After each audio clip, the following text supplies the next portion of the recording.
լինի։ Պարոն Ղարասյան, պարզապես ընտրությունից անմիջապես հետո բարձրանալ ակցիզային հարկը նշանակում է, որ դուք պարզապես սպասել եք, որ նախընտրական շրջանում դա մեծ խնդիր չստեղծի հանրության համար եւ հանկարծ ձեր ընտրողներին չբանի եւ անմիջապես ընտրությունից հետո բարձրացնում եք։ Երբ եք ուզում, տեսեք, որպեսզի որևէ հարկ բարձրանա կամ փոփոխվի, եթե դա նվազման բան չունի, դա պետք է հաստատվի 6 ամիս առաջ։ Հիմա մենք փորձում ենք դա հաստատել մինչև հուլիսի 1-ը, որպեսզի դա կարողանա ուժի մեջ մտնել հունվարի 1-ից։ Չնայած եթե դա հետո էլ անենք, դա ուժի մեջ կմտնի ընդունումից 6 ամիս հետո։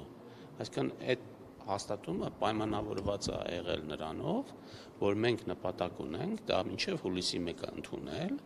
որպեսզի հունվարի 1-ից դա կարողանա ուժի մեջ մտնել։ Մեր կարգավորումները օրենսդրական այնպիսին են, որ 6 ամիս առաջ մենք պետք է այդպիսի կարգավորումներ ընդունենք։ Ընդդիմադիրները ձեզ նաև մեղադրում են, ասում են մինչ ընտրությունները դուք այնպիսի մեծ խոստումներ եք տվել եւ այնպիսի մեծ ծրագրեր եք կյանքի կոչել, օրինակ առողջապահության ապահովագրությունը, կենսաթոշակների բարձրացումը, որը բյուջեի համար շատ մեծ բեռ է եւ դուք հիմա խնդիր եք ունենալու եւ նորից դիմելու եք պետական պարտքին։ Ձեր ֆինանսական կարողությունները,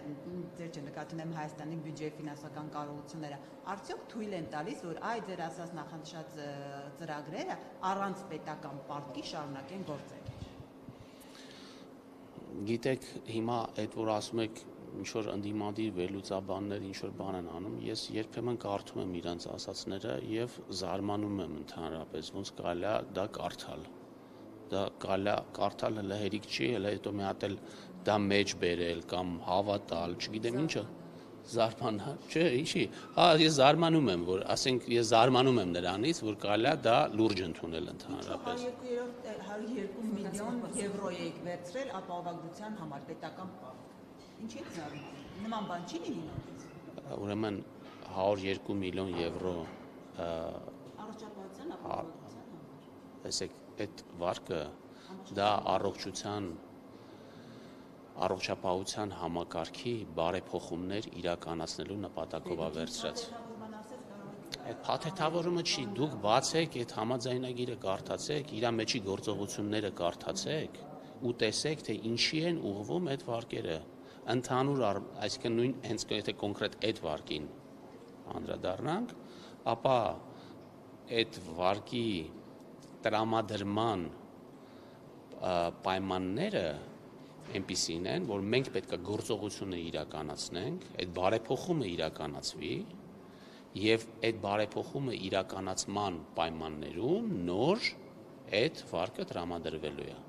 Ընդ որում այդ բարեփոխումները կարևոր են, որպեսզի առողջապահության համակարգը ընդհանրապես ավելի լավ գործի,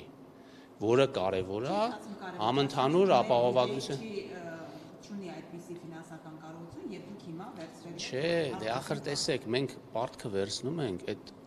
պարտքը վերցնելուց կարևոր չի այդքան փողը, ինչքան կարևոր է այն մասնագիտական աջակցությունը, որը մենք ստանում ենք օրինակ համաշխարհային բանկի հետ ծրագիր անելուց։ Որովհետև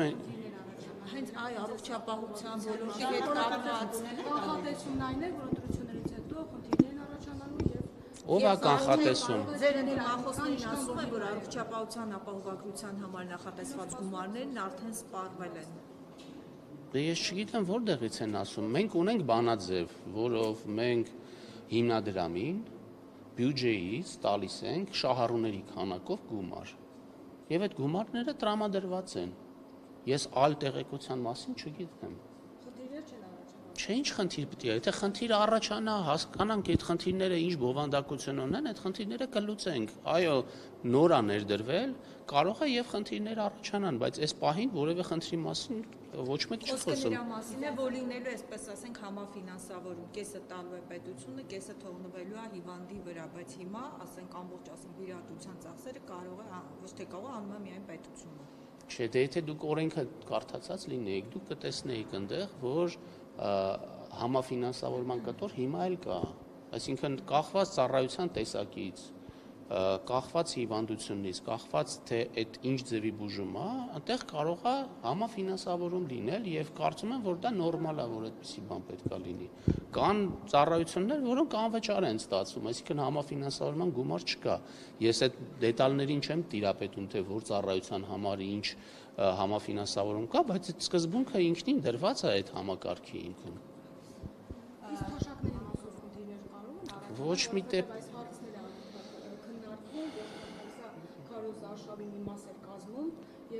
Կներեք, ես բացատրել ենք, որտեղից, այսինքն ցույց ենք տվել, թե որտեղից են այդ գումարների աղբյուրները։ Հիմա երբ որ հարց էին տալիս, իսկ ինչի որոշեցիք թոշակները բարձրացնել ապրիլին եւ մինչեւ այդ չեք բարձրացնում, որովհետեւ մենք 25 թվականի համար ունեինք եկամուտների որոշակի ակնկալիքներ։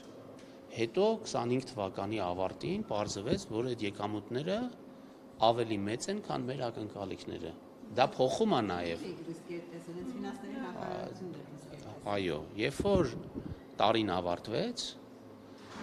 եւ մենք տեսանք եւ մենք փոխեցինք մեր կանխատեսումը 26 թվականի արդեն եկամուտների հետ կապված, որ դուք չգիտեմ հետևել եք թե չէ, մենք ունենք 30 միլիարդով արդեն ավելացրել ենք եկամուտները այս տարվա պլանավորվածի համեմատ եւ մենք պատրաստում ենք եւս 10 միլիարդով ավելացնենք։ Դու իհարկե հետագան ցույց կտա կարող է 10 միլիարդով էլ ավելացնենք, հետո ավելի շատ ավելացնենք, բայց եկամուտների հավաքագրման տեմպը տեսնելով մենք որոշեցինք, որ մենք ունենք գումար եւ վերջի տարիներին մեր եկամուտների ավելացումը պետք է արտահայտվի մեր սոցիալական ծախսերի եւ մեր սոցիալական քաղաքականության մեջ։ Իհարկե մենք վերջին տարիներին, երբ որ հնարավորություն ունեցել ենք ճշգրտումներ արել ենք մեր թոշակների օրինակ տրամադրման մեջ, մի մասը քեշբեքով եւ այլն, բայց կարծում ենք, որ արդար է, որ մեր պետության զարգացման պտուղները նաեւ քաղեն մեր թոշակառուները, որոնք հիմա արդեն նվազագույն սպառողական զամբյուղից ավելի բարձր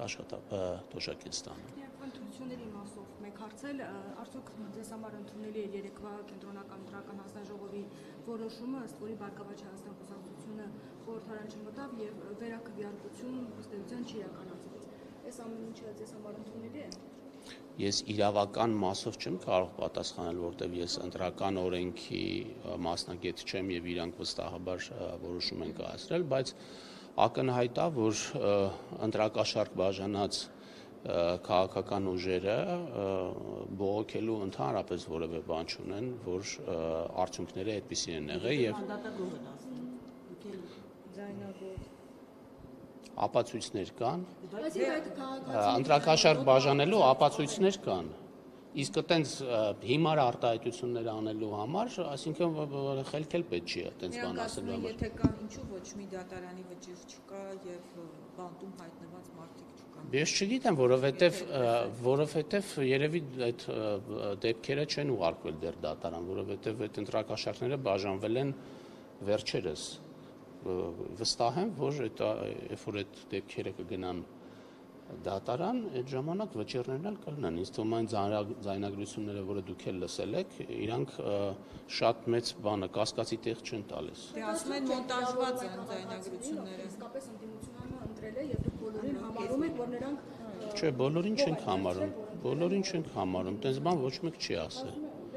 Ասել ենք համատարած ընտրակաշարք է բաժանվել եւ մենք ունենք համոզմունք, որ եթե այդ ընտրակաշարքը չբաժանվեր, ապա այդ ուժերը չէին հավաքի այդ անհրաժեշտ տոկոսը, որպեսզի անցնեին ազգային ժողով։ Ձեր մասով էլ ասում են, որ եթե կենսաթոշակը չբարձրացներ չլիներ առողջության ապահովագրություն, այդ դեպքում դուք էլ գուցե այդքան ձայն չստանայիք։ Ով գիտի։ Բայց ամեն դեպքում Ով գիտի, ոնց են որոշել, որ տենց է։ Հիմա դուք ասում եք, Հետո մենք հիմա ասենք ձեր ասածը գիտեք որն է, որ կառավարությունը ամեն ինչ պետք է անի, ոչ մի լավ բան չպետք է անի։ Ինքը ստեղծված է, որպեսզի անի դա։ Ոչ ընտրությունների ձեր կողմից։ 5 տարվա ընթացքում էլ է արել, ընտրություններից 2 ամիս առաջ էլ է արել, ընտրություններից 6 ամիս առաջ էլ է արել։ Եթե դուք հիշում եք, դուք ինչ էիք խոսում վերջի 3 տարիներին ազգային ժողովի միջանցքում օրինակ առողջության համընդհանուր ապահովագրության հետ կապված ասում եք ինչի չեք անում, հիմա արել ենք, ասում եք ինչի եք արել։ Դե մենք ասում ենք ինչի շուտ չեք արել։ Որովհետև դեռ պատրաստ չէինք։ Դրա մասին էլ ենք խոսացել այդ ժամանակ։ Բայց լավ, հերիքը արդեն տենց բան է։ 99% ձայն ստացա, այսինքն գոնե 50%-ը ժողովրդի չի ընտրել ձեզ, սա ձեզ համար արդյոք խնդրահարույց չէ, սա արդյոք չի խոսում այն մասին, որ դուք էլ լեգիտիմություն չունեք, ինչպես որ Չէ, չի խոսում դրա մասին։ Չի հանգստացնում ձեզ, որ 45% մարդ ընդհանրապես ձայն տվել եւ դուք 50%-ը հաղթահարել եք, ընդհանրապես փոշիացել։ Չէ, չի անհանգստացնում, ընդհակառակը ուրախացնում է։ Շնորհակալություն։